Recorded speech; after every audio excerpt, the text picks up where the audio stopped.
Hello, my name is Svetlana Galikova. Please meet Dr. Prabhat Poddar, an architect, urban planner, member of the New York Academy of Sciences, author of a number of unique projects, including Aura Ville and Decam, the University of Unity. He is world-renowned as a teacher, as a researcher of Vastu and ancient architecture that he dedicated his life to and has made a lot of extraordinary discoveries, bringing together ancient knowledge and scientific practice in the area of wave physics. He created a new science, VASTU-geobiology. Let's ask the doctor some questions we are interested in.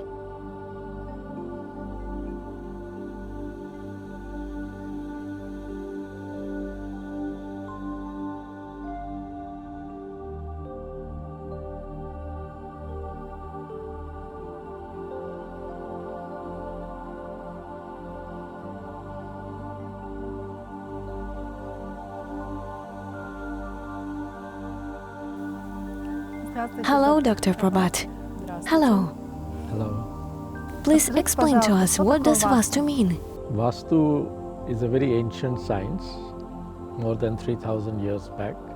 They say even 5,000 and more, which is a science of how to design and build buildings, houses, residences, shops, towns and cities. So from the village to the bigger scale of construction. So it is basically a science of architecture. The word Vastu comes from the Sanskrit word Vasa. Vasa is your house, your dwelling. And the word Shastra is the science. So what is the science of architecture? Can you please tell us what impact does Vastu have on a human being? Vastu has far-reaching consequences. This was a knowledge which was there in all ancient cultures and traditions because it deals with a deeper understanding of the human energy system. And the human energy and the human body system is the same around the world. So, how to design a building where all the energies of the body are in harmony. And if it is not designed in the proper way, if the building is not built according to Vastu principles, then we find there are a lot of health issues, lot of personal relationship issues, financial issues. So various factors come into play. And this ancient knowledge is still valid in today's life and situation. And unfortunately, as this knowledge has been lost in all traditions, in all cultures, we are trying to bring it back. And hopefully, with the results that we are getting, we see that it does make a lot of difference in the life of people when Vastu principles are applied. What is the main objective of Vastu? To say in a few words, to maintain harmony of the human body, which is a very complex field by itself, and essentially it is a spiritual process. How the building maintains your alignments, which is normally practiced through yoga, meditation, spiritual prayers and practice. But if I can say, it is the house which is doing the yoga for us and aligning our energies for our spiritual progress. Dr. Prabhat, how did you come to Vastu? Even though I was living in India and grew up in India and I am an Indian, I had no idea of Vastu in the beginning. It is not taught as a subject. In 1983, I was in Paris and I met a few young architects who talked to me about geobiology and about the principles of geobiology, that there are radiations in a space which affect health, and that because of that, there are various problems that happen in the body. So this relationship of radiations and health in a building was something which interested me, and I started researching into geobiology. And I found that the principles of geobiology are energy principles. And same thing is when I discovered through a wonderful master by name Krishna Bhatt from Kerala, Mangalore, that the principles of Vastu are basically principles of energy. And then I could bring the two together, the geobiology principles of energy and the Vastu principles of ancient knowledge system. And I find that they work perfectly together. And based on that, now we are promoting this ancient concept and applying it in present life situations. And how long have you been practicing Vastu? Well, now it's almost 40 years that I have been working at it. And it has been a beautiful journey of life for me personally, and so many things that I've understood of myself, of my own body system. And where does Vastu come from? What are its origins? The origin of Vastu is in the Vedas, and they started with a concept of building sacrificial fire where they do the yagnas, offerings to the fire, which was basically for a spiritual purpose. This is known as a Vedi, and how this is to be placed, how this has to be designed, where it has to be placed. So all this is part of the Vastu principles. There was also a concept in the Vedas of a yupa, of a sacrificial post. And in India, this practice is no more there, but in Thailand, for example, as soon as a new community or a new village is to be established, the first thing they do is to establish this sacrificial post, the yupa. And today it has become so beautiful, a lot of carving, a lot of details in it. And so these were the original origins of Vastu. And slowly, slowly this became more and more complex as the understanding of the human body developed. And these traditions are spoken of in the Vedas. What are our different types of energy systems, the chakras, the nadis, the koshas, the subtle bodies, the subtle envelopes, the elements, the panchabhutas. So like that, there's a whole host of other things of the body which make the Vastu more and more complex. Dr. Prabhat, what is the difference between Vastu and Feng Shui? Actually, the origins of Feng Shui is Vastu. What happened was there was an emperor in India by name Ashoka. And when he conquered the whole of the Indian subcontinent, he gave up the war and embraced Buddhism. And he wanted Buddhism to spread and that knowledge to spread with that.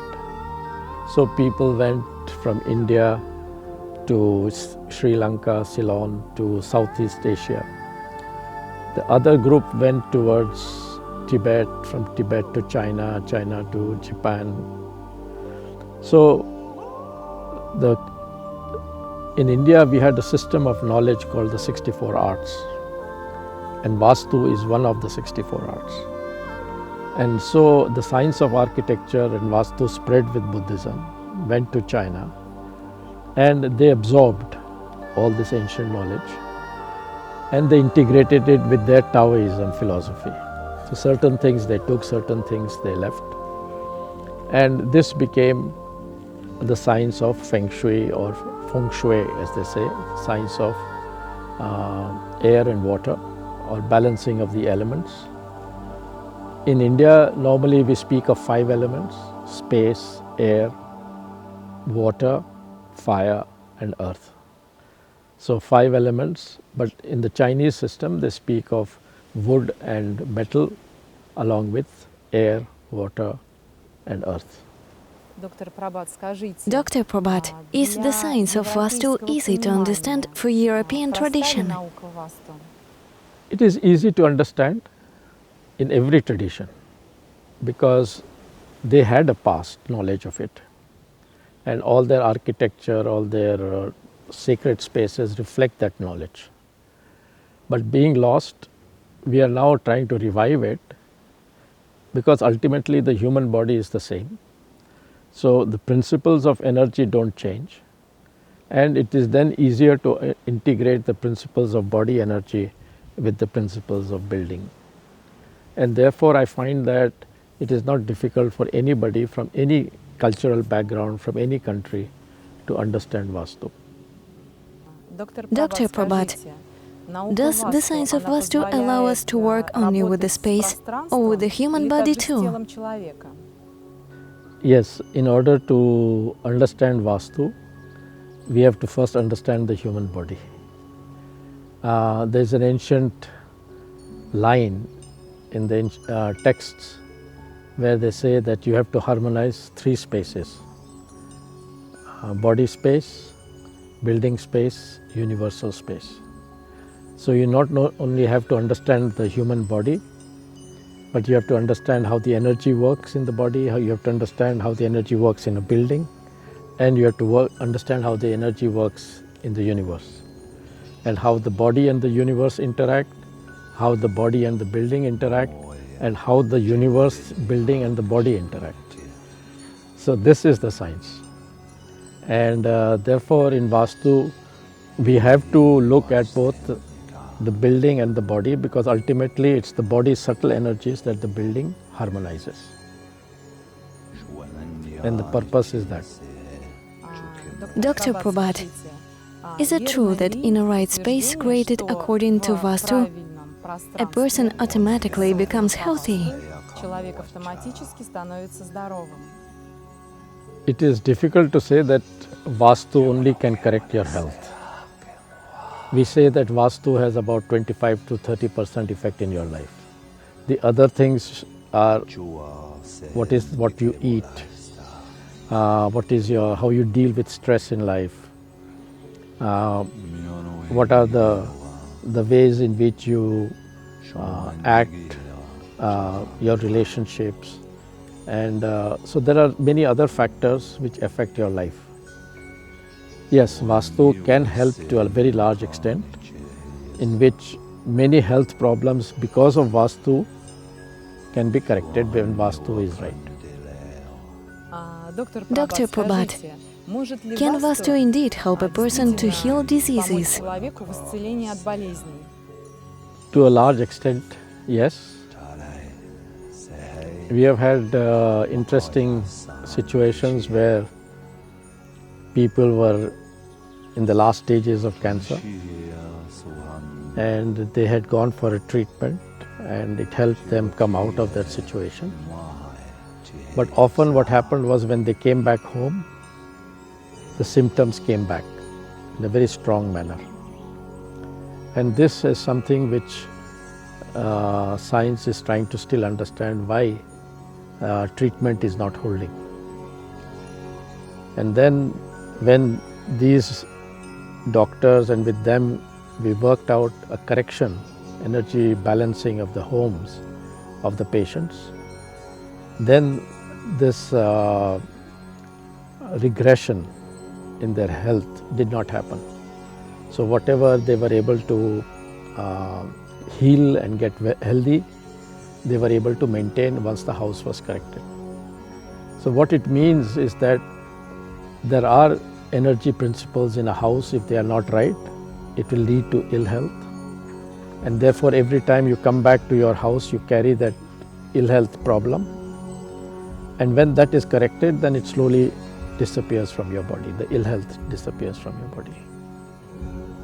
So Vastu can have a very important impact on health and disease.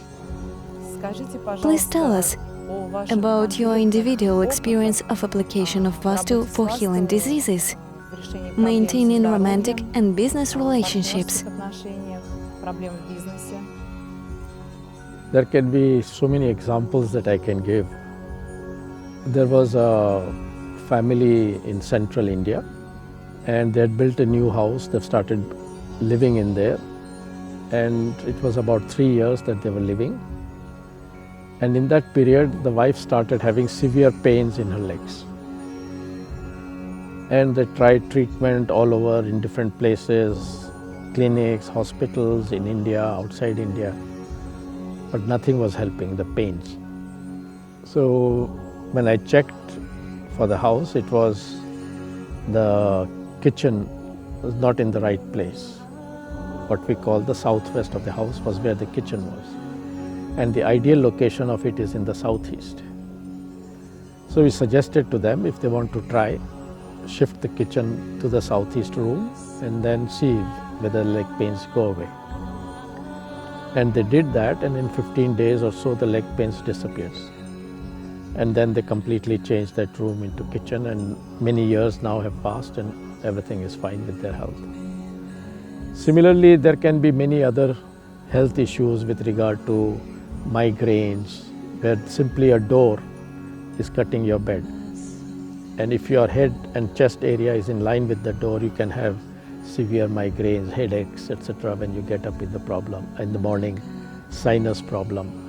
So these are things which can also happen due to Vastu issues.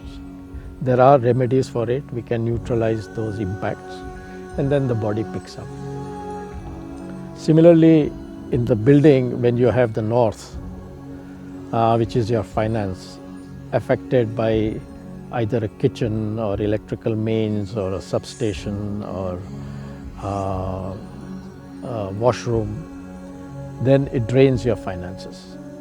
And it happened to another important family in North India, where they had built this new house, they shifted in, and their business started going down, the infighting in the family, everything started, and they couldn't understand what was going wrong.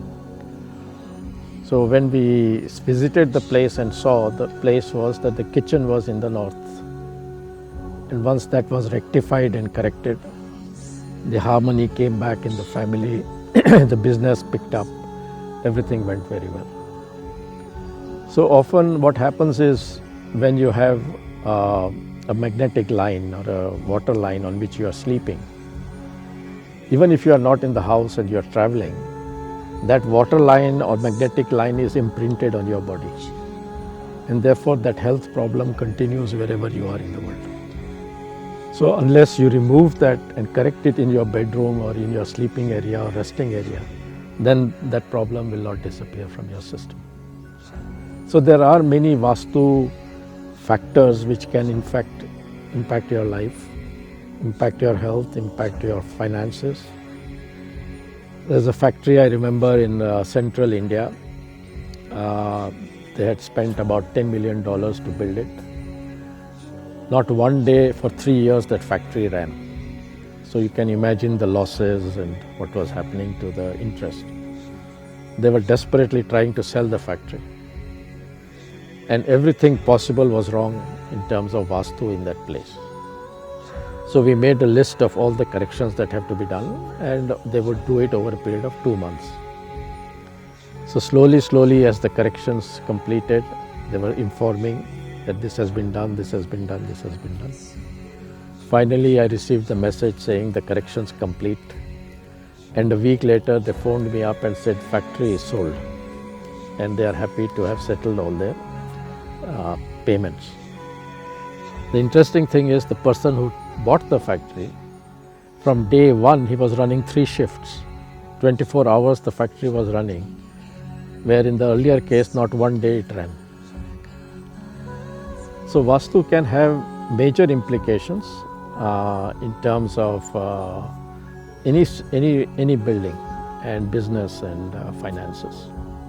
Dr. Prabhat, is Vastu a science or an esoteric knowledge? And is Vastu being taught at universities? So far Vastu has not been a subject in the universities. They have been simply telling the students to do some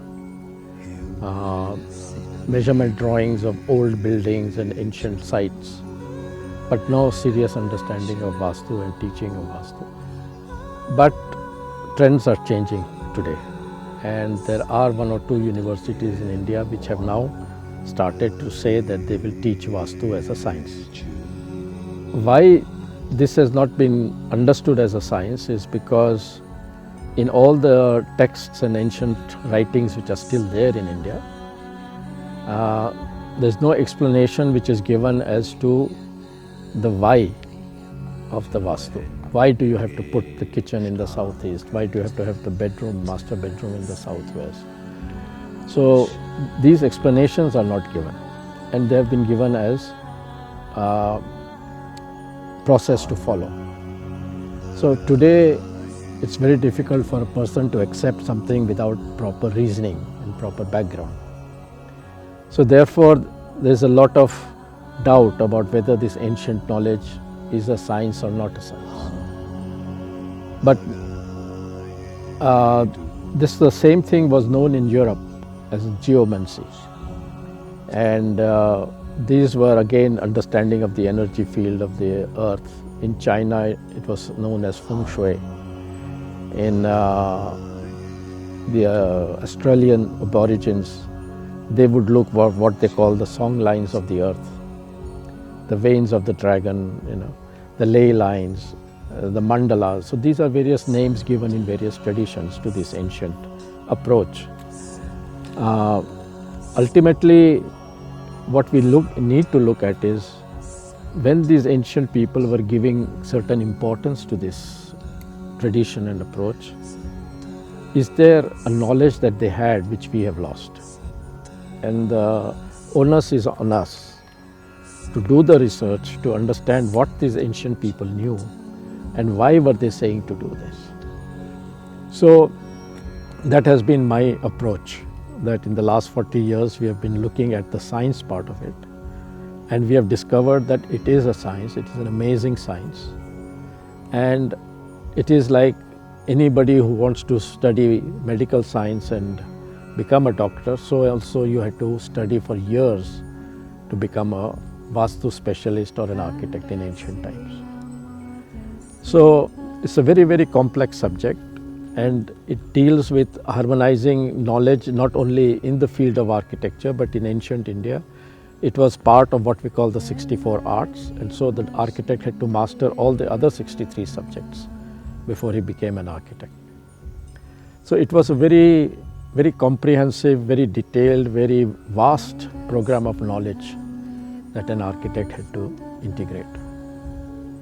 And therefore, I feel that if we can bring back that system of knowledge again, it would do the world a lot of good. Doctor, I know that you took part in establishing the project of the Golden City. Can you please elaborate on that? This is a very interesting story, what happened. I one day received a call saying that a spiritual master wanted to meet me. And when I went to see him, he came up with this idea that they wanted to build a township project, and he called it the Golden City, and that if I could be the designer and architect for this project. So I was very surprised that they called me to do this project, because their requirement was that everything should be on Vastu principles. He said the rest you have free hand to do what you want, but all Vastu principles must be applied. And I felt that this was an amazing opportunity for me to apply all my almost 35 years of research, 30 years of research into this project. And therefore, I accepted to do it. And we started the drawings in the year 2000, January 2000. And already in May 2000, we started the construction. So, but it took 10 years for this project to be completed and realized. What you see here is the main meditation hall, which has a 6,000 square meter area. And it has 3 levels, ground, first, and the meditation level. So every principle of Vastu has been adhered to, right from the selection of the land, undertaking the survey of the magnetic grids. Every column, every structure is on the grid nodes or the intersection of the grid lines, so that people are not affected by the energy radiations, negative radiations of the magnetic field. So various things have been taken care of in the design, plus the orientation of the building, which has to be with cardinal directions. The subtle bodies which are there around our physical body, which is a bit like the matryoshka, you have that concept. So the same concept of the subtle bodies we have kept in this architectural design with the change in volume of the space of the meditation area. So all the principles of Vastu have been integrated into these various buildings. This is only one building. There are various other buildings and various other complexes. So every building, every structure I have designed, and we had a whole team of people working with us.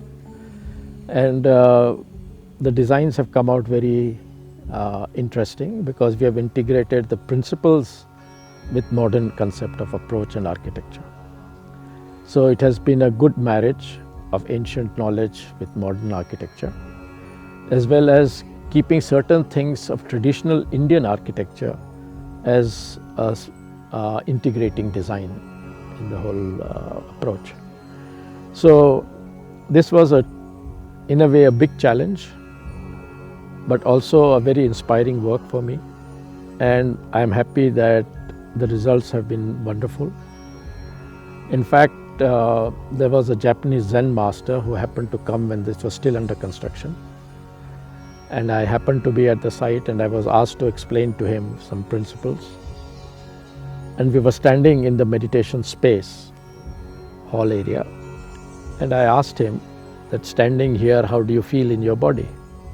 So he closed his eyes for a minute, and when he opened, he had a very big smile on his face. He was very happy. And he said that I've never felt such a powerful movement of energy in my body. And this was still not complete. It was just the structure which was done. A lot of work was still done, necessary to complete it. But he already felt very strongly in his body the movement of energy and what we were trying to achieve. So people who are sensitive can already feel that kind of energy in that space. Another incident which happened was very interesting is the night watchman who move around and go around. He came to see me and he said, I would like to have a word with you. So I said, what happened? He said that when he's taking the evening rounds and he comes into the meditation space, which is still under construction, he hears this strange sound which is Om, and he's afraid to go in. So I was so stunned listening to what he said. I said that anybody would give his life to hear this sound. So what are you afraid of? You continue your work, nothing to be worried about it. So a space and an energy which is, if it designed in the proper way on the principles that Vastu explains and talks about, we can get wonderful results and people can feel it, people can experience it. Dr. Prabhat, you told us that besides a human body, a human organism possesses other bodies, like a matryoshka. Could you please tell us what kind of body are those? In order to understand the human body, there is a very simple system which is called the mudras. And when we use the hand gestures and mudras, the left hand is normally for the front of the body and the right hand is for the back of the body. So when I do a mudra of the first finger, index finger and the thumb, I create an energy circuit which divides the head from the rest of the body, which separates energetically.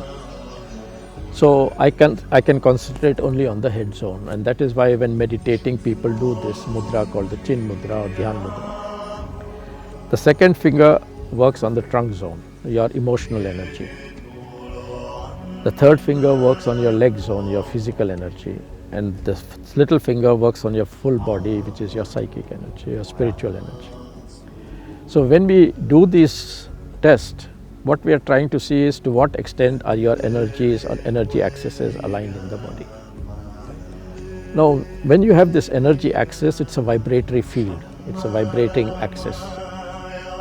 And vibration has a field of effect around your body. So these have different zones of effect and distance up to which this effect can be felt. And this becomes your subtle bodies. This is your matrushka. So for the leg zones, we find that you have a radiation field of about 5-meter radius around the body. For the trunk zone, we find a radius of about 9.5 meters around the body. but the vibration are different. They're not the same. The frequencies are different. Similarly, the head zone, you get a radius of about 12, 12.25, 12 and a half meters around the body. And for the total body, you get a radius of almost 16.25 meters. So this is a very big space and volume that we have around the body, which we carry with us wherever we go. And that is what the Matrushka symbolizes. And in the Indian tradition, we have Sanskrit names. These are known as envelopes or koshas. So Annamaya kosha for the physical energy of the legs, Pranmaya kosha for the trunk zone, Manomaya kosha for the head zone, and the Vijnanmaya kosha for the entire body. So these are the subtle bodies along with the physical body, and that is why the physical body in the Matrushka is very small, and you have the dolls which become bigger and bigger and bigger. It's exactly the same reference to how it exists in the human body.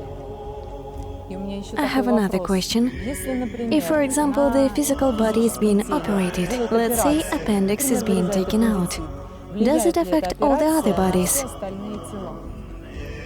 It has a very strong influence.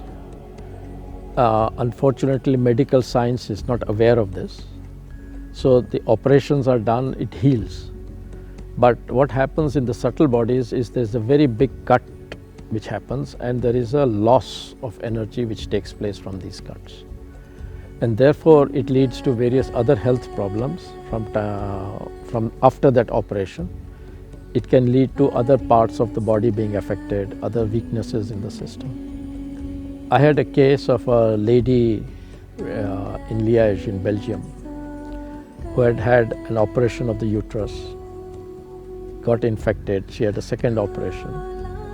Again it got infected, and finally after treatment and all it got cured, but there was no energy left in her body, and she had to be literally lifted up or taken in a wheelchair. She couldn't even walk, a young lady of about 24, 25. We energetically sealed the subtle bodies. There's a whole process of doing it which we have discovered, and when you follow that process, it has to be done with 3 cycles: cycle of the sun, cycle of the moon, cycle of the earth. The body works on these 3 cycles, and in each cycle the energy system is parallel and different. So if I correct for the sun cycle, it doesn't mean I've corrected for earth cycle or the moon cycle. I have to do it independently. So when you do these corrections and sealing of the subtle bodies, the results are absolutely stunning. Sometimes it's like a miracle. And the next day when I did this work for this young lady, the next day they called up and she said she's running around like a young girl of 18. The person who was brought in wheelchair, who could not walk, had no energy in the body, the whole thing transformed because the body was retaining its energy and not losing it. So when we have an operation, because of various circumstances, one has to go through it, but one has to take care of the healing of the subtle bodies also. I wear a necklace Vastu. Could you please tell me, what does it mean and how did you come up with the idea of this symbol? There's a very interesting energy principle which is involved in the earth energy. For example, if you go to the equator, they show you a very interesting experiment. They take you a few meters to the north of the equator, and they take the water out of a funnel, and what you see is the water moves clockwise in the funnel as it goes out. Now when you go south of the equator and take the water out of the funnel, it doesn't go clockwise, it goes anti-clockwise. But at the equator there's no movement, no clockwise or anti-clockwise, it just drops. So what we find is that in the human body, because the earth has 2 poles, north pole and the south pole, these 2 poles have 2 movements of energy which are different. One is anti-clockwise, the other is clockwise. So this movement of energy is constantly happening in the world, in the earth, and that is affecting our body. So wherever we may be, these 2 poles are constantly working on our body system. This is the earth energy, and we are constantly in touch with the earth 24 hours. So this has a very strong impact on our body. And when we designed and we worked on the energy principles, we had to work always with a clockwise spiral for the northern hemisphere and an anti-clockwise spiral for the southern hemisphere. And we found that if we combined the two, it gave a tremendous protection for the body system. It harmonized the earth energy in the body as well as all the other energies in the body system. And therefore, this design has a combination of a clockwise spiral and an anti-clockwise spiral, which harmonizes the energy in the body system. And we have found that even with 2G, 3G, 4G mobile phones, the body energies or energy accesses are not disturbed. But next step is the 5G phones which are coming. Already 5G is being used in drones and in the instruments which control the drones, and that works on 5G, and the radiations are very, very, very strong, much more powerful than 4G. And we have found that with this we can protect the body system. We can protect the energies of the body from being affected. Dr. Prabhat, there is a correction we do on the body because of an operation, and there is a correction through colors. What is it? The colors is a very interesting subject, and a subject where people are very confused about it. In various ancient writings, colors have been related to so many different aspects. What we test is that the energy axis in our body system, which we call the nadi in the Ayurvedic text, this nadi system is like a very fine, how would you say, fiber optic. And the description they've given in ancient text is that it is as fine as the spider's web. So it's a fine tube, and it is in the heart of the energy system of the body, goes from the head to the feet. Now, when this is aligned in our body, health, everything is good. When it is out of alignment, various health problems and all happen. So what we find is that this alignment, when it happens, there is also a radiation of colors that happen from this nadi system or axis of the body. This color radiation is in the 7 colors of the rainbow. So when you look at the front of the body, it is red at the head, orange, yellow, green at the stomach, blue, calf is indigo, and feet is violet. But at the back of the body it reverses, which is violet at the head and red at the feet. So there is a balance of this radiation, different at the back, different in the front.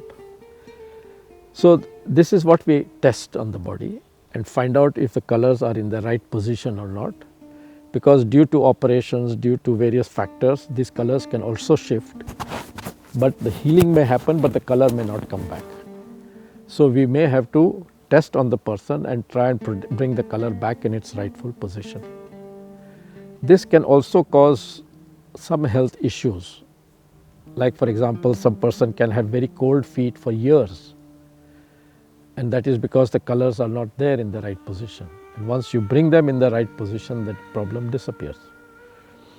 So sometimes colors, if they are not in the right positions, can also create some kind of a health, not really health problem, but some kind of uncomfortable feeling in the body, of which perhaps we don't have a straight answer. Dr. Prabhat, if a house affects a human body, what can change this impact to a positive one? Maybe some colors of walls or some energy points that can have a positive impact on a person. Please tell us about it. Yes, when we were talking about the color radiation from the body, we find that one, you can correct it on the body once you have corrected the operations in the body, then you can align the colors. The second is through the building also. The building can align the colors for whoever comes in that space. So that is also possible, and for that there is a relationship between orientation and the color. So if I put, for example, a color red in the northwest of the house, in the northwest orientation, taking the center of the building, then it aligns the red color for everyone in that space. If I put orange in the north, that color will align the color in my body as well as for everybody in that space. So like that, there are colors in each orientation: yellow in the northeast, green, light green or yellow green in the east, blue in the southeast, indigo in the south, and violet in the southwest, and west is dark green. So light green and dark green are the axis around which the warm colors are to the north and the cool colors are to the south. There is a strange phenomena which happens, and that is with the setting of the sun. As soon as the sun sets, this entire scenario of the colors changes in the body as well as in the building. So in the body, what is in the back comes in the front, what is in the front goes to the back. So there is a play of the shift of the colors from the front to the back, and that happens with the setting of the sun. So it is connected to the universe, impact of the energies from the universe. Now same thing happens in the building. Along the east-west axis, the warm colors come to the south and the cool colors go to the north with the setting of the sun. So if we have to do a correction through the building, we have to take care of this change, which means that if in the north I put orange, it will activate in the morning time, and if I put indigo, it will activate in the night time. So I have to have both colors, which can be done through interior decoration also. You can have a wall, you can have a painting, you can have an object of different colors. So it's up to you as an interior designer how you integrate the color in that space. And that will have a natural impact of aligning the colors in your body. So the building can also play an important role in harmonizing the colors of the energy axis of the body. And a question about the energy points in a building that can affect a person in a positive way. Do they even exist? Yes, there are energy points in a building. Like we say that in the human body, we have a point of the soul of the body, which is at the solar plexus. We have energy points, chakras in the body. Similarly, there is what we call the energy point of the form of the building. And that is like the soul point of the body, and that is like the energy point on which traditionally they used to burn a lamp, an oil lamp or a candle, and that used to be burned 24 hours.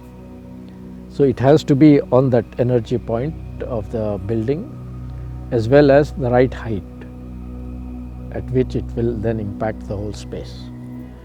So in Indian tradition, this was called Akhand Diya. Diya is the oil lamp and Akhand is infinite. You never blow it out. It burns 24/7. So this is a very ancient tradition which people were aware of. Only thing is that today we continue to burn it anywhere in the house without knowing of this energy point. But if we can combine the energy point along with the right height of the lamp, we can also use the Himalayan salt lamp today. That has also a very powerful impact on the entire energy of the space and harmonizes the energy of the body. So it has a positive effect. All right, thank you. And is there such a thing as sick building syndrome? Please tell us what can negatively affect a human body. Maybe some home areas can cause a disharmony in a human body. There are many factors that can create a negative influence. An example which comes to my mind is I went to see a house in Paris of a surgeon friend, and coming to his bedroom, there was a little door of the balcony, and it was in line with his knee. So with the position of his bed, it was his right knee which was affected, in line of the door. Now energetically, the role of the door and the role of the window in a house is to convert static energy to dynamic energy. So even if your door is shut, there's an energy flow which takes place. So it's like your body is being hammered all the time as the energy hits you. So I asked the surgeon if he had a problem of his right knee and explained to him why that it was because of the alignment with the little door of the balcony. He said that I have had 15 operations on this knee. And in spite of 15 operations, we are not able to understand why every night when I get up, every morning when I get up, my pain is so bad in the knees. It takes me 10 to 15 minutes to put my foot down and get up. And 15 operations have not helped. So if Vastu and things are not right, it can create severe health issues. Same problem can happen with a mirror cutting the bed or the area of your sleep. So if we can neutralize and stop this movement hitting the body, for a mirror it's very simple. You put a cloth and you prevent the radiation of the mirror hitting you. But in this case we have other things which we use, like little pieces of marble and all. And once I corrected it, the next day he calls me up and he says, I can't believe it. Today morning I got out of the bed as though I had no pain. And I can't understand how 15 operations have not helped, and the few things you put to block the energy of the door, my pain disappeared overnight. So these are things which are there as Vastu principles, but as architects we are not aware. So where we put the bed and where we put the doors and where we put the mirrors has a very strong negative impact on our body. So one has to be very careful in the layout and design of the rooms, how the entrances and passages and balcony doors and washroom doors, where they are located and how they are located. Always try to protect the bed area. Dr. Prabhat, is it possible to correct any space so that it would have a positive impact on a person? And please tell us, what is the liter antenna used for? This was research which was started in Germany after the Second War. And what happened was that when medical doctors were visiting patients at home in the towns and villages, they came across certain buildings where they found that whoever came and stayed developed the same health problem as the people staying there earlier. So they tried to understand what is it in a building which causes health problems. And in the process, they started this research called geobiology. Now, what they discovered was that the cells of our body, they vibrate at a very, very high frequency.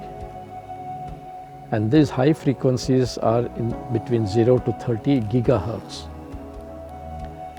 So radiations which are within that range of 0 to 30 gigahertz affect the vibrations and balance of the cells of our body and the organs. And that leads to various kinds of health issues and problems. Therefore, they were able to develop this little device which they called the Lescher antenna. It was given the name Lescher after an Austrian physicist, Ernst Lescher, who discovered a method of measuring high frequency radiation. Now, the way the instrument works is that there is a certain ratio between the length of the instrument, which is 20 centimeters, to the width of the instrument. Normally, any antenna works like a transmitter and a receiver. But in this case, what happens, it neither transmits nor receives, it fixes the wave on the antenna. And we call it a standing wave. So what happens is, it's as though I am carrying that wave and scanning with it. And wherever it meets the same wavelength, it goes into a reaction. Now, when the reaction goes away from me, we take it as positive, and if it falls towards me, we take it as negative. So these radiations have a certain, this is the way the instrument measures a radiation in a space, and when we do corrections we check whether the effect has changed from negative to positive. And when we say that the effect has changed from negative to positive, it also means that there is an alignment of the energy axis happening within that space. Otherwise the energy axes of the body are thrown out of alignment because of the building and because of the radiations. So these are things which have been discovered now, and through the work of a French physicist who was the father of the French atom bomb, Professor Yves Rocard, this instrument is now being accepted as a scientific instrument. And in the body there are points where certain types of cells are concentrated, which are called magnetite cells. So which are in the eyebrows, the neck, the shoulder blades, the elbows, the knees, the heel, from which the body receives radiations from all sources and all around us. And when I am holding the instrument, when I am getting a reaction, what is happening is the body is going under stress. All these points of cells, magnetite cells, are sending frantic message to the brain, what to do, we are under stress. So the brain sends the message, relax. So we have in the muscles cells which are called spindle cells, they are long cells like that, and they start relaxing. So why I get a reaction is the cells are relaxing, and I can't apply more force to stop this process. So this instrument anybody can learn, anybody can practice, and we can get the same results in any situation. So this has been a very useful instrument to measure radiations in a way, in a space, to measure the effect of the radiations on the body and how it is affecting the body, how it is affecting the energy axes of the body, getting out of alignment. And it also helps us when we do the corrections to see whether the corrections have changed the energy of the space positively, as well as brought the alignment of the body axes in the body.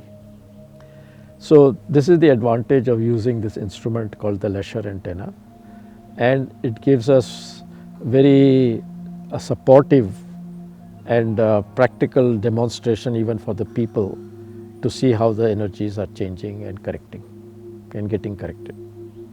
Dr. Prabhat, please tell us about marble and copper plates that you use for corrections. To give you an example, here we have a mobile phone and it has a very strong radiations. Now, if I check with the instrument the radiations from the mobile phone, I get a very negative reading, the instrument falling towards me in a very strong manner. Now this is the copper thing which we have developed, and I put it in the center of the mobile phone at the back, and if I test on the instrument, it becomes positive instead of negative radiation. Yeah? So it is not harming the body system. Now what happens on the body is when you hold it in your hand and we do the test with the left hand of the fingers, I should get a radiation in the center of the body, and if I don't get it, I check for it, I get on the side. The second finger, this is the trunk zone, third finger is the leg zone, and the fourth finger is your total body system. And now with the same thing at the back of it, and you have it anywhere in your body, in your pocket or anywhere, and you check, the head is aligned, the trunk is aligned, the legs are aligned, the entire body is aligned. So it stops the radiation from affecting your body's subtle energies. The same thing happens with the marble. Now the marble has by itself very positive radiation. Essentially it is made out of lime, and lime in nature is by itself has positive energy.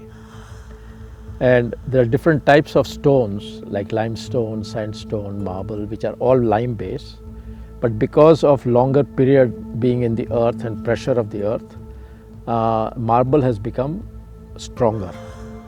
Limestone and sandstone are less strong. They are what we call brittle. They break easily. So we use normally marble for the corrections. But when we use these natural stones, there is a certain method of using it. It has to be used the way it comes out of the ground from the quarry. So there is a upper side and a lower side. There is a molecular structure in it, and there is a little angle here which is shown, which is the inner side of the mountain. These two sides are the inner side and these sides are the outer side. So we have to respect that, and then when we use it in the correct manner, it has a positive effect.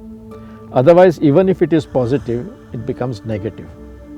So for example, if you keep it, reverse it on your hand and keep it, you keep it on the palm of the hand, reversed. Yeah, reverse it. Yes. And when I check on your body with the fingers, your energy field is thrown out of alignment. So even if it is positive, but it is put in the wrong way, turn it the other way around. Yeah. So now we have corrected the side, but I am keeping the inside towards out and the outside towards the inner side of the body. And we check again, the energy comes back towards the center, but not fully centered. It's about 15 centimeters still for alignment. And now you change it to bring it to the inner side of the body, and you check next finger, next finger, next finger. So everything is aligned, but it has to be used in the right way. Now why this is important is when we lay the marble on the floor, it has to be laid in the same way, the outside towards the wall, the inner side towards the inside of the room. And like that, every marble has to be placed. And when we place it in the right way and we are in touch, our body, our feet are in touch with the marble 10 hours, 8 hours, 12 hours. If this is not placed in the right way, our body energies are thrown out of alignment. So in ancient times, they were very particular, and every piece of marble was marked. And when it came to the site, the masons knew how to place it in the right way. So there was a knowledge which was transmitted and which people practiced and followed. Today, that is not happening. So we have to use, with the help of this instrument, mark and then use it in the right way. So 2-3 years back, we did a 6,000 square meter office space in north of India for a software company. And there also the need was that we follow all the principles of Vastu. So you imagine I had to mark 6,000 square meter of marble, which was laid in that manner on the floor. So when people are working 8 to 10 hours every day, and they are in contact with the floor and they are working with the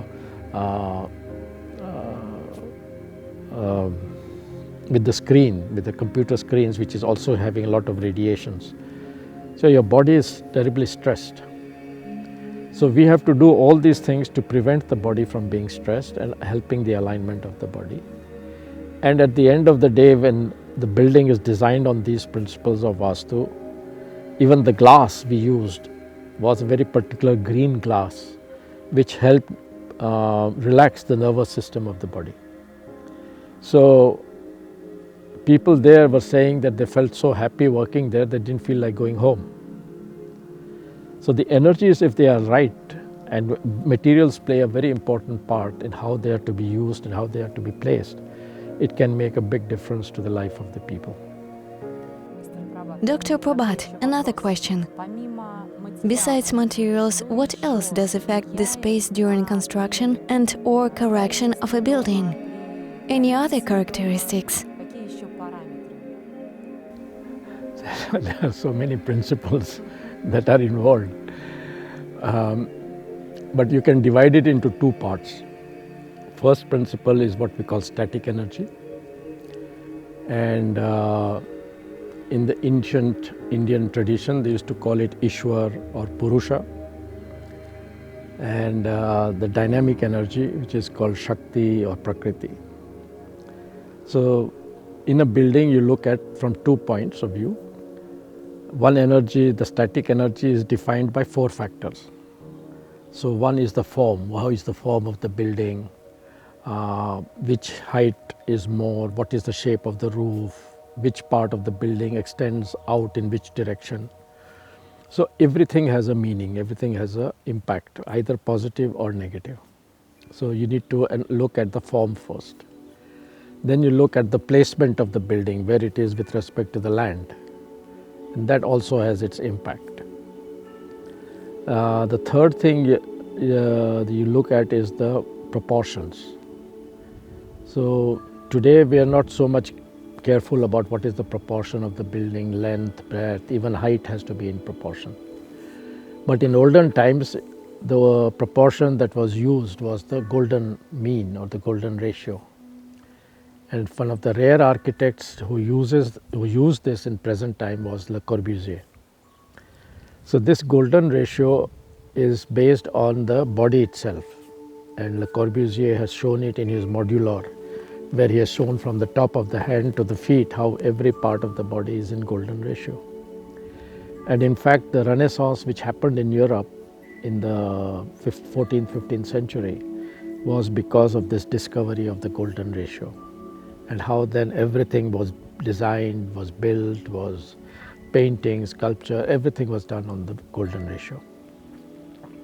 So ratio is very important. The last part of it is the materials.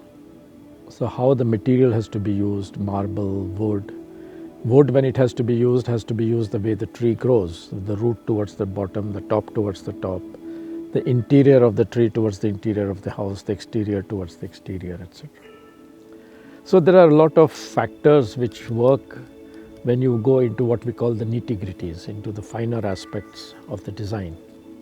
And this is the 2 kinds of energy which you work with. One is the static energy connected to the cardinal directions, east, west, north, south, and the dynamic energy which is connected to the diagonal directions, northeast, southeast, southwest, northwest.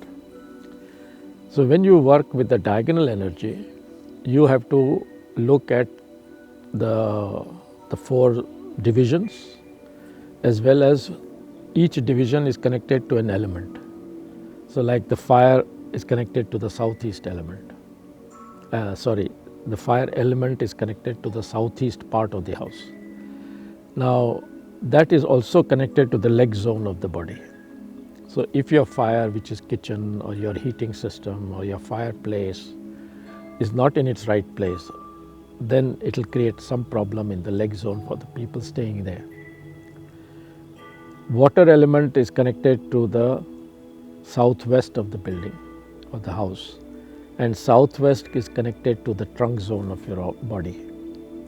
Water is a dominant element in nature. 70% of the earth is water, 70% of the body is water.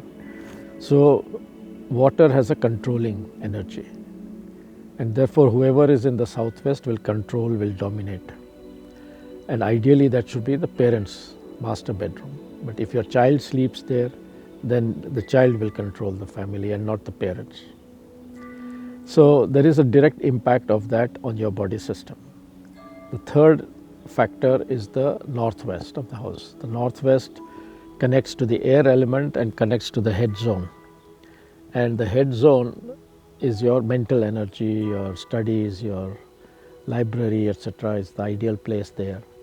You can also have a guest room, because then people don't stay long. You can have a garage, because anything going in and out. So air element is an unstable element. And finally you have the northeast, which is the space element, and that is your space, which is your sacred space of the house, where you do your yoga, your meditation, your prayers. So in olden times they used to have a little temple in the house, or a little place for prayers, so that was always in the northeast. The northeast is connected to your entire body. So it is very important that northeast of the house and the north of your house, which is your finance, should not have any drains or any heat element in terms of electricity or cooking area, etc. And then that is what causes your draining of money, burning of money, as well as your health problems, because it works through the central nervous system of your body, and it can affect any part of your body. It can create problems like Alzheimer, Parkinson's, cancer, tumor, heart problems, asthma. So any severe health problem can come from the northeast if it is affected. So these are the areas which we need to look at in terms of their balance and what are the activities in their zones, and if the activity is not right, which part of the body is therefore going to be impacted. So these are some of the factors which we need to keep in mind when we're looking at a building or a place. The static energy and the dynamic energy, and both need to be balanced in the layout and in the plan. Please tell us, why does your theory differ from classic Vastu? There is no difference. The only thing is, in classical Vastu, they have no explanation. When they say, for example, that when you work in the daytime, why you should face east or north. Either you accept it or you don't accept it. You experiment with it. If you get good results, you accept it. If you feel there's no difference or no change, then you don't accept it. But there's no explanation as to the why of it. My research has helped me understand why have they said that when you work in the daytime you should face east or north. There is a deeper knowledge behind it.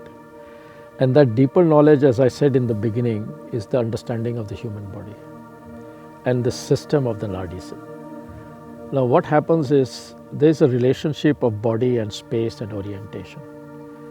And when your body in the daytime, in the sun time, it faces east, you face east, then in the front of your body, your energy system gets by itself aligned. And when you face north, your energy system by itself aligns on the back, not in the front. So there is a reason that the ancients knew, but they have not explained it for various reasons. Maybe the language was not available, it was not a scientific terminology that they could use at that time. So they have not explained the reasons. So what I am simply doing is, in what I am teaching or what I am explaining, is what was the principles on the basis of which they came to this Vastu, and what are the Vastu suggestions that the people give in writing or in text. They are based on what scientific principles. So these are the things which we are looking at. Basically we are following Vastu, but it is also with a deeper understanding and knowledge of the energy principles involved, which are the fundamentals and basis of Vastu. And therefore it's not sufficient only to talk about Vastu, it is important to explain and help people understand what is the science and the principles behind Vastu. So that's all the difference which is. And what about northern and southern hemisphere? There is no such thing in classical Vastu, if I'm not mistaken. They only speak about northern hemisphere. What has happened is that even in India, we have two schools of thought. One is on the west coast of India.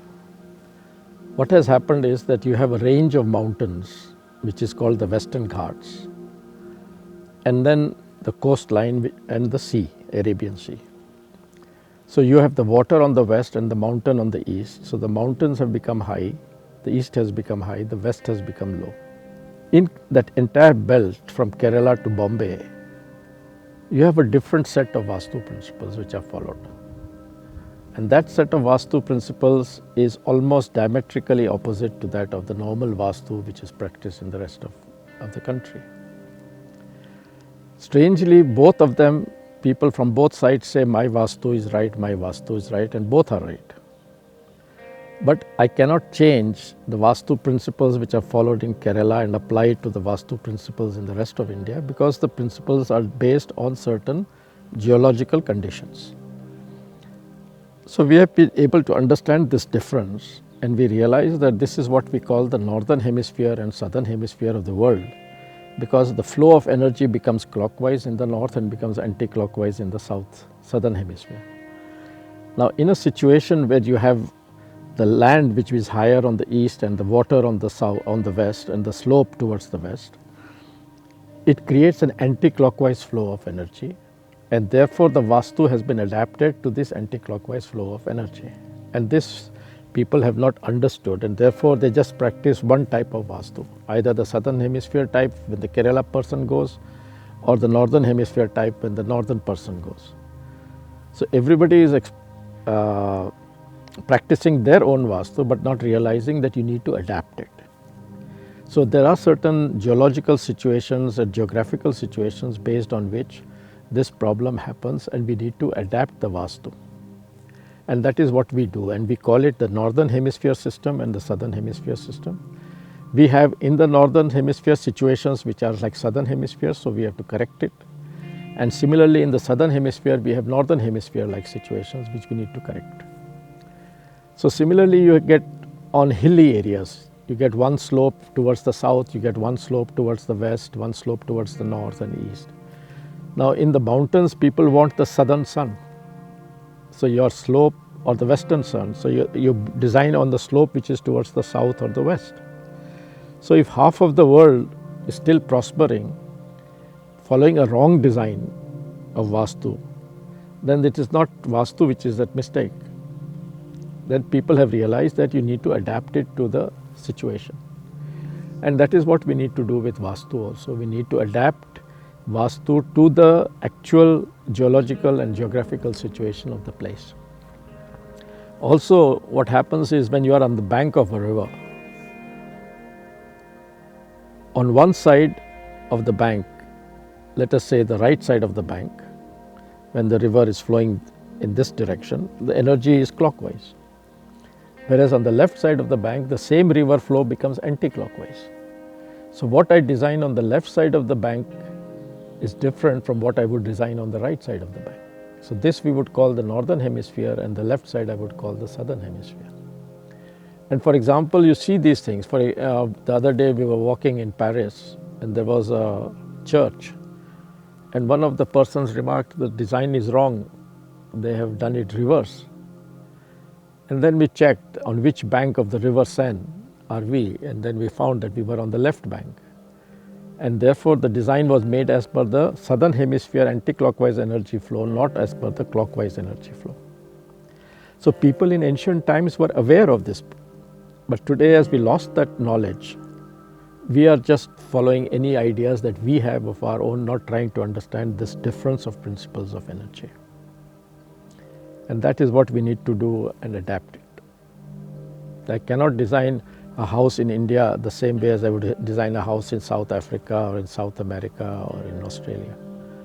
It would be a disaster for them. So if I use the classical Vastu only for design, I can make a lot of mistakes? Is it so? If it is not adapted to the land. If it is adapted to the land, no, you will not make mistake, you will follow the right principles. But if that principle is not understood and we don't adapt it to the land, then people do face problems. And in fact, there have been a lot of situations where people have built Vastu houses but on the wrong energy of the land. So even if the house Vastu is correct, but the land energy is different, it doesn't match, they have Vastu problems. And therefore we have to match the energy of the space of the building as well as the energy of the land. Both need to be matched. And that is a big challenge. Dr. Prabhat, you deal with design and research. You lecture on Vastu. Please tell us, in which countries are you active? Mainly in India. We have conducted already a few courses. We are conducting more courses. There is also demand from different countries if we can conduct more courses there. We have done some courses here, and people have responded very well and have started practicing also. So we see that this system of working can bring about a lot of change in the life of people. In India, when I'm there, I'm constantly traveling, constantly moving because clients want their houses, their offices, their factories and everything to be corrected. So I find that one person alone cannot do so much. And therefore through the courses, as we are training more and more people, and now we send them to do the corrections, we find that people are getting results and people are happy with the changes that are happening. Recently we did a factory in the north of India in Chandigarh, a paper factory which was running in loss for 25 years. And they were employing 5,000 people, 5,000 families. So they didn't want to stop the factory and they were making up the losses through other business. After we did the correction in that factory, in 1 year they made up 25 years of loss. So there's a lot of demand, and even when I'm traveling and all, I give a lot of lectures to sensitize people to this approach. And the response has been always very positive once people understand the principles. So that is what I try to do in my talks and my lectures, is to explain the principles that are behind there, and that how this knowledge was there in every tradition, every culture, and how we need to bring back that knowledge in our education system. So that is our effort now, is to try and bring back this knowledge to our education system. And maybe that is the reason why I've also started teaching, so I myself know what are the problems in teaching, not only in correcting. So how do you go about teaching the subject, both practically and theoretically? So I finished writing a book, but it's now in the stage of getting layout and all that done. So hopefully in the next 2-3 months we should be able to publish it and print it. And that, I think, can become a good support for people around the world to be able to understand these principles of Vastu. And my feeling is that we have to look at, as they said in that one line, we have to look at the body space, building space and universal space. And I find this research work of Mr. Nassim Haramein very interesting, where he says that we are the sons of space, we are the children of space. And how he connects the body, the entire knowledge of our ancient traditions to the structure of space. It's not emptiness, there's a structure of space. And that is very fascinating. And that is how he's connecting the human body and the body space to the building space and the universal space. So we are coming to the same conclusion. What ancient people knew in that one line is what science is now telling us and repeating the same line. I know that you lecture in Russia. Are there any Russian projects you're working on? So there is I find that it is important to give a support, because once you have done the course, you know the principles, and the question is the application of it. And therefore, I prefer to play a role of being a support and helping people in their design, in their concept. Not do the design myself, but let people do the design on the basis of their creativity. Yeah, but incorporate the principles of Vastu. And that is what we have done in other countries also. Like in Germany, we did a project for a factory which produces essential oils, Ayush. And so they had their architect, I worked with them, worked it on the principles of Vastu. It was designed for a growth of 5 years. In fact, they achieved it in 2 years. The growth was so good. So Vastu also has other impacts in terms of financial. In spite of the situation being bad financially in Germany, they were still doing very well and growing. So similarly, we have done projects in Uganda, Rwanda for volcano safaris and their structure and their places. In fact, I remember in Rwanda when we went and visited this land, which was before they wanted to buy it and start the project.